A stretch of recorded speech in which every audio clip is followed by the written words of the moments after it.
Leo nadhani leo nasema katika dunia hii ya kina Trump, dunia hii ya kina Putin, dunia hii ya vita, magomvi, mambo mengi, na kuomba sana, sikiliza watu, usiache kusikiliza watu, lakini usizimishe sauti ya moyo wako. Sikiliza watu, lakini usizimishe sauti ya moyo wako. Kuwa jasiri,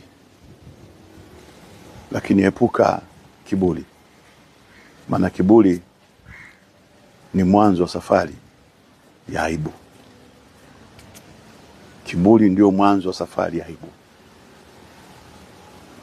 Kuwa mnyenyekevu sana, lakini usiwe mwoga.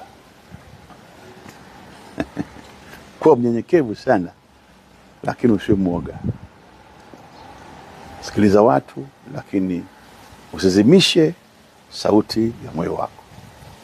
Asante sana. Naitwa Chief Mwantembe.